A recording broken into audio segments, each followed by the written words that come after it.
What's up guys, I'm Sam Wickert and this is the making of Watch Your Step. Watch Your Step is a short film about a lone soldier who unfortunately steps on a landmine. The landmine was just a war missile that Eric found in his closet and we just taped wires to it to make it look more realistic. The camera we used for the video was the Canon Rebel T2i, which gave us great depth of field to give us a cinematic look. The short film contains 4 major effects which I'm going to overview for you today. Number 1 being the tank in the intro shot. Number 2 being the explosion of Eric's body and the landmine itself. Number 3 being the camera falling over from the shockwave. And lastly, number 4 being Eric's partial arm landing on the ground from the explosion. To create the tank, I used 3ds Max 2009, which is a 3D animation program. Now there are many other 3D programs out there, even a free one called Blender. It doesn't matter what program you use because they all virtually do the same thing. Here's a breakdown of the tank composition. This is the raw footage that was motion tracked. Motion tracking can be done in a program called Buju or Voodoo. Now here is the first render. I then applied a grassy texture and gave it low opacity. Then I applied tints and curves so it matches surroundings. Next I added directional blur. Then I masked out the foreground objects. And lastly, here is the finished render with color grading, noise and grain, and aspect ratio bars.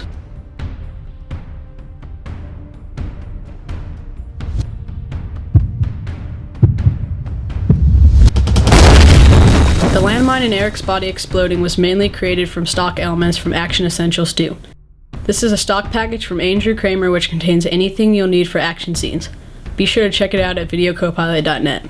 The first step in creating this effect was to rotoscope Eric out of the scene so the explosion could be put behind him. Next, the explosion, dust, and debris elements were added. Lastly, I used the pixel poly effect to shatter Eric into big body chunks. Then blood elements from Action Essentials 2 were added.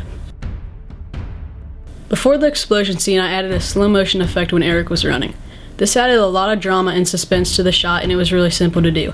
So here is how it was done. First thing is to have footage shot at 60 frames per second or higher so when the footage is slowed down it is fluid and not glitchy. Next, go to the project panel, right click on your footage and select interpret footage, then click main. Now select confirm to frame rate and enter the frame rate for the comp. This frame rate should be slower than the original footage, then click OK. Now right click on the layer and select time, enable time remapping. Now set a keyframe for where you want the slow motion to begin and where you want it to end. If you want it to fade from normal to slow or vice versa, just make a gradient with the keyframes. Next, extend the end keyframe and the keyframe where the slow motion ends to create a longer slow motion time. Once that is complete, turn the frame blending on for the layer to a straight line and turn it on for the comp. Then with that, you have slow motion joy.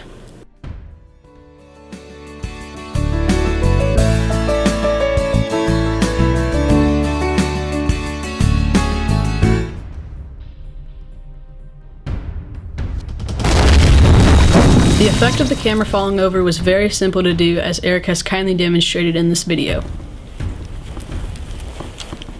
As you can see, all we did was manually knock the tripod over, having the camera land on a pillow or blanket, or in this case a Snuggie. Here is the camera falling over composition breakdown.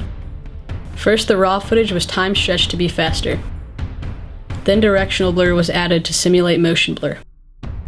Next, I added dust to the lens, and lastly, I applied color grading and aspect ratio bars.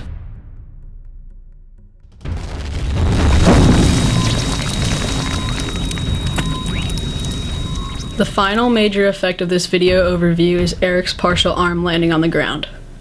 The raw footage consisted of Eric just smacking his arm on the ground in a deadly fashion. Then I also took a picture of Eric's arm to use for the part where the arm is falling and about to land. First, I took a clean frame for the background.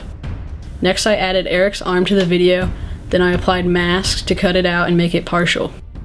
Next, I used a picture of meat to place behind his arm for the flesh. Then I added a picture of blood on the ground and just scaled it up and keyframed the opacity once the arm had hit the ground. After that, I applied the blood on the lens, and lastly, I applied my color grading and aspect ratio bars. Thanks for watching the video. I hope you guys enjoyed it. If you have any questions about the video, make sure you comment or send us an email. And thanks to Mike for helping us film the behind the scenes. His link is in the description. Thanks, Mike.